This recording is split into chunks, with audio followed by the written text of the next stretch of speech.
Was I wrong when it comes to traditional retirement accounts?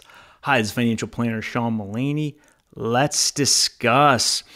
So I recently aired 2 videos about traditional retirement accounts and thinking about a very large balance, $3 million in a traditional IRA.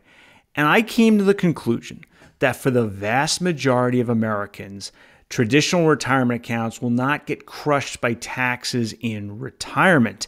And I got some feedback. I got some very positive feedback, but I also got some questions. And one gentleman went so far as to issue a rebuke to my first video on YouTube. I'm going to link to that video by Josh Scanlon in the description below. And, the first criticism I'll address was from this gentleman, Josh Scanlon. He said in the first video, and by the way, he had not seen the second video because it hadn't come out yet, so to be fair to him, he said in that first video, it didn't use enough Social Security for the married couple I was analyzing, 75 years old, big IRA. He said, look, that's not enough Social Security income. And, boy, couldn't that affect the analysis? Well, okay. I thought about it. It was $40,000, and I think it's a valid criticism. If they retired, took Social Security at 62, they had some sort of early retirement, yeah, the $40,000 might be a healthy number. But if they retired, took the Social Security at 70, bigger earnings records, yeah, that's probably a little light. So I said, let's lean into that criticism and let's improve the analysis and see if the result changes. How does this impact the result? So I just said, you know what? Let's just more than double the Social Security. I go to $90,000 for the married couple in Social Security. And guess what? Doesn't actually impact the analysis that much. You get to an income tax effective rate of just 14.54%. The original video said 12.86%, so we move less than 2%. We have to add just a little bit of IRMAA, right? It's not much at all, just $2,100. And this is a couple that's grossing $20,000 a month, $240 a year. They have less than $2,200 in IRMAA. That's pretty good. The overall effective rate is 15.44% when we include the IRMAA. Does that change decision making? Not to my mind, right? Because they would have taken deductions at 24%, 32%. So yeah, we can have very high Social Security, $90,000 for a married couple, and the retirement account is still just not crushed. Less than 16% effective rate when we factor in IRMAA.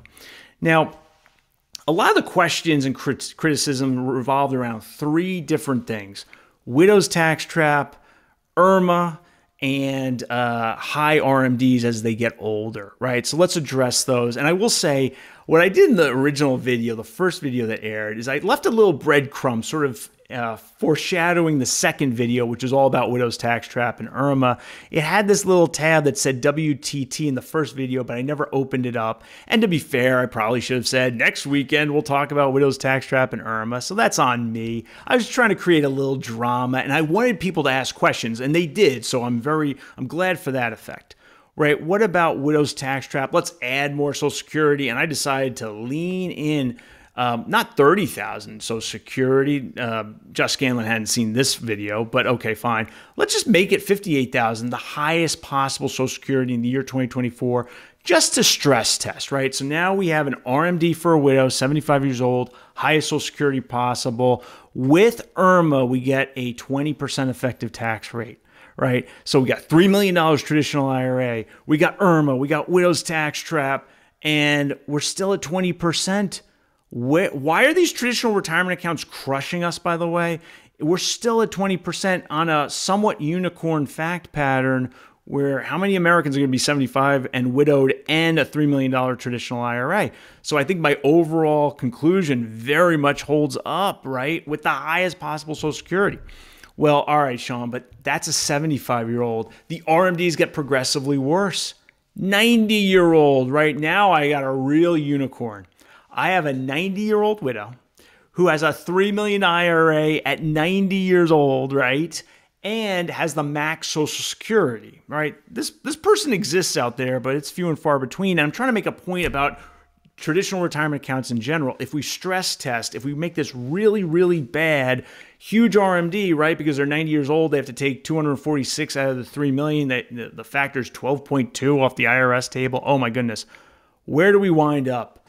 25% effective rate, right? Yeah, technically they lost. And by the way, the last dollars, they definitely lost, but they're not getting crushed. They're grossing $300,000 as a 90-year-old.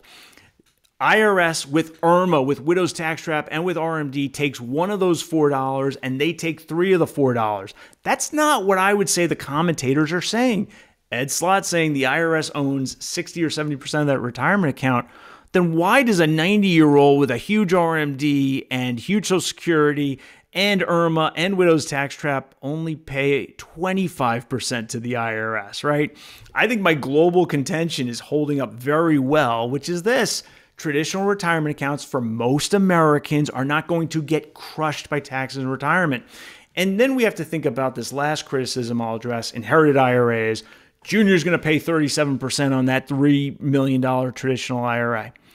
All right, well, I will say, look, a lot of couples, for their own purposes and for maybe the next generation, should consider Roth conversions in their retirement in their 50s and 60s, maybe even later. That's not the point of any of these videos. The point of these videos is the traditional retirement accounts are not crushing in retirement, even if we don't do what probably is some smart tax planning, maybe in our 50s, 60s, and early 70s. But okay, fine.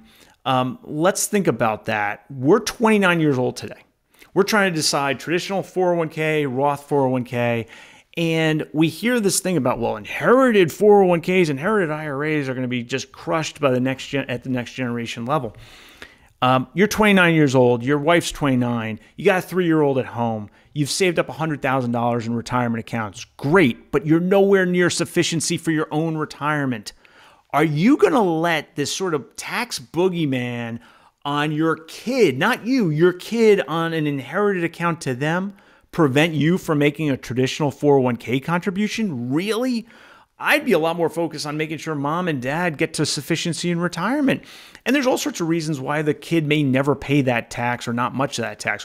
One, you might live to 90 or 95 and use it all up between you and the wife. That might just get mostly used up. Or maybe the stock market doesn't do so well. Or by the way, we're assuming you're going to do great. Maybe you don't do so great. Maybe you have job loss, you have issues in your life, right? How many Americans are going to get to a $3 million retirement account balance? Again, I'm not here to say never contribute to a Roth account. And in fact, I really like a lot of these Roth conversions when we're in our 50s and 60s and retired.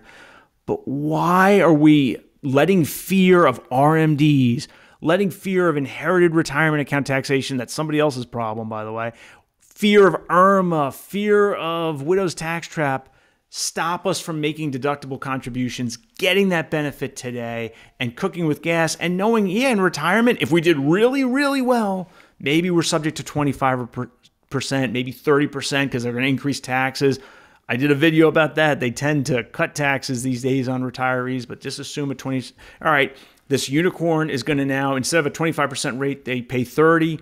Not great, but certainly not crushing, right? So what do you think? Am I right about these traditional retirement account contributions, or are these other commentators that are pushing Roth 401ks right? Let me know in the comments below. Thanks so much for watching, and I'll see you next time.